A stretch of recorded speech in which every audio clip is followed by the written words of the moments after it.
వివాదానికి కారకులు ఎవరు? 22ఏలో పాత జాబితాలు పెట్టించింది ఎవరు? ఇంకెవరు? మీరే. ముఖ్యమంత్రి రేవంత్ రెడ్డి, మంత్రి పొంగులేటి శ్రీనివాసరెడ్డి, మీరే కదా దీని వెనుక ఉన్నది. మళ్ళీ వీరే పెట్టించి వీళ్ళే దొంగ దొంగ అన్నట్టు ఉన్నది వ్యవస్థ. పెట్టించింది వీళ్ళే, తెలియదా అండి? ఒక ముఖ్యమంత్రి సీఎంఓ కార్యాలయంకి తెలియకుండా జరుగుతుందా? ఒక మంత్రికి తెలియకుండా ఇది జరుగుతుందా? సో ఇక రియల్ ఎస్టేట్ వ్యాపారి మీరు. సో ఎట్లా భూములు కొల్లగొట్టాలి, ఎట్లా అమ్మాలి, ఏం కథ ఏందనేది అన్నీ మీకు తెలుసు. సో ప్రభుత్వం ఉందని చెప్పి ఈరోజు ప్రజా జీవితాలతో చెలగటమాడుతూ ఉన్నారు. సో ఇక్కడ చూడండి, హఠాత్తుగా ప్రజల్లో గగ్గోలకు కారణం ఏంటి? ప్రభుత్వం న్యాయస్థానం ఆదేశాలున్నా భూముల్ని నిషేధిత జాబితాలో చేర్చింది ఎవరు? పరిష్కారానికి భారీగా డబ్బులు అడిగింది నిజమేనా? తెర వెనుక వ్యవహారంపై సీఎంఓ విచారణ. నిబంధనలను కలెక్టర్లు పట్టించుకోలేదు. ప్రజల విజ్ఞప్తులను చెత్తబుట్టలో పడేశారు. సీఎంఓకు వివరించిన రెవెన్యూ అధికారులు. కఠిన చర్యలకు సిద్ధమవుతున్న ప్రభుత్వం. రెవెన్యూ శాఖ అధికారుల్లో కలకలం. సో ఈ రెవెన్యూ శాఖ మంత్రి మరి దీనికి సమాధానం చెప్పాలా? రెవెన్యూ శాఖ మంత్రి పొంగులేటి శ్రీనివాసరెడ్డి, నీకు తెలియకుండా జరిగిందా ఈ వ్యవహారం మొత్తం కూడా కావాలని చెప్పి మీరు చేసిర్రు. సో నిన్న కోమటిరెడ్డి వెంకరెడ్డి ఒక సంచలన వ్యాఖ్యలు చేసిర్రు. ప్రభుత్వాన్ని బదనాం చేయాలని చెప్పి, ప్రభుత్వాన్ని ఇరికించాలని చెప్పి ఎవరో ఒకరు కుట్ర చేసిర్రు. కుట్రలో భాగమే అని చెప్పి మీ మంత్రివర్గంలో ప్రధానమైన వ్యక్తి వెంకటరెడ్డి చెప్పడం పెద్ద అంటే తెర వెనక ఖచ్చితంగా కుట్ర జరిగిందని చెప్పి స్పష్టమవుతా ఉన్నది. ఇక మీ ప్రభుత్వంలో మంత్రి చెప్తుండు, బయట వ్యక్తులు ఎవరో కాదు చెప్తున్నది. సో మరి ఇప్పుడు రేవంత్ రెడ్డి ఏం చెప్తుండు? అసలు ఏం జరిగింది నేను తెలియనట్టు, ఏం జరిగింది, కారకులు ఎవరు, తెర వెనక ఏం జరిగింది అని చెప్పి మళ్ళీ దీన్ని విచారణ చేపడతాం అని చెప్పి ఇది ఒక నాటకం. రాష్ట్ర ప్రభుత్వ ప్రతిష్టను దెబ్బతీసిన నిషేధిత భూముల జాబితా 22A వ్యవహారంపై ఏం జరిగిందో తెలుసుకోవడానికి ముఖ్యమంత్రి కార్యాలయం రంగంలోకి దిగింది. గత ఏడాది డిసెంబర్లో జాబితాను రూపొందిస్తే తర్వాత 7 నెలలకు ఇంత వివాదం చెలరేగడానికి కారణం ఏమిటని సీఎంఓ అధికారులు ఆరా తీస్తున్నారు.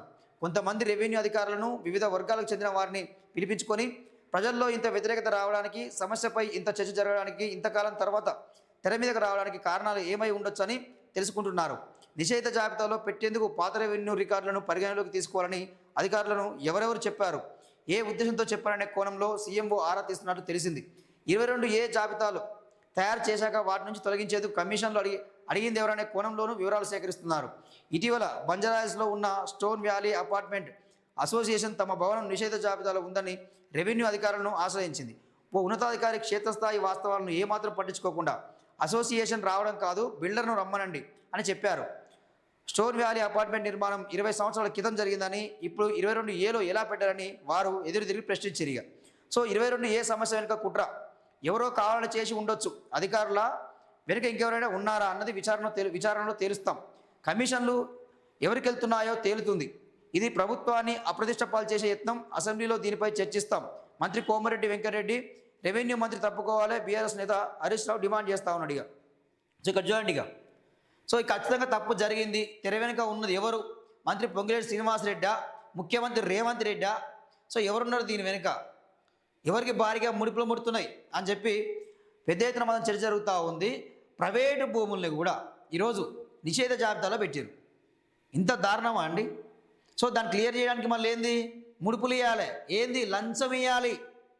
లంచం ఇస్తే 22A నుంచి తీసివేస్తారు. సో ఇది ఇప్పుడు నిన్న మనం చూసినాం కదా, మునుగోడు ఎమ్మెల్యే కోమటిరెడ్డి రాజగోపాల్ రెడ్డి పెద్ద ఎత్తున ఆయన సంచలన వ్యాఖ్యలు చేసిండు. ఆయన చెప్పిన దాంట్లో వాస్తవం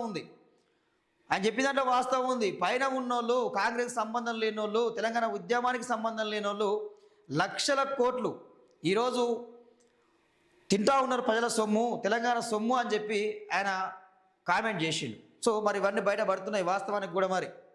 సో మరి పొంగులేటి శ్రీనివాసరెడ్డి దీనికి బాధ్యత వహించి మరి తప్పుకుంటావా? సో దానికి ఆయన ఏం చెప్పింది నిన్న? సారీ, ఎక్కడో తప్పు జరిగింది, సారీ అని చెప్పి ఒక మాట చెప్పి తప్పించుకున్నాడు. సో చేసింది మొత్తం నువ్వే కదా, మీరే కదా చేసింది. ప్రైవేటు భూమి అయితే 2 రోజుల్లో రిజిస్ట్రేషన్, స్లాట్ బుక్ చేసుకున్న వారందరికీ న్యాయం, రిజిస్ట్రేషన్లకు ఆటంకాలు లేకుండా చేయండి, తప్పులు లేని 22A జాబితా త్వరగా సిద్ధం చేయండి సీఎం రేవంత్ రెడ్డి. సో ప్రజల నుంచి వ్యతిరేకత వచ్చింది, నిజం బయటపడ్డది, ఇక తప్పడం లేదు. సో ఇక ఇప్పుడు ఏం చేయాలి? మళ్ళీ ఓకే, తప్పు జరిగింది, అయిపోయింది, ఎవరైనా సమస్య ఉందని చెప్తే వెంటనే క్లియర్ చేయండి. సో మరి ఈ అధికారులు లంచం తీసుకోకుండా పని చేస్తారా? ఈ అధికారులు లంచం తీసుకోకుండా పని చేస్తారా? ఆ విధంగా చేయించగలుగుతారా? దానికి సమాధానం చెప్పండి. 24 గంటల్లో 34 రిజిస్ట్రేషన్లు చేశాం, 15 రోజుల్లో దరఖాస్తులన్నీ పరిశీలిస్తాం, నిజమైన ప్రైవేట్ ఆస్తులన్నీ క్లియర్ చేస్తాం. అసలు ఎవడు పెట్టామన్నాడు? మీకు ఏం సంబంధం? ప్రైవేట్ ఆస్తుల్ని నిషేధిత జాబితాలో ఎందుకు పెట్టిర్రు? కారణం ఏంది అంటే ఎవరు అడుగుతానేమో మనకి ఇద్దాం, అడగకపోతే మీరు తీసుకుందామని చెప్పే కదా ప్లాన్గా, అమ్ముకుందామని చెప్పే కదా, మీ పేరు మీద రిజిస్టర్ చేసుకుందామని చెప్పే కదా. సో ఇది జరుగుతూ ఉంది.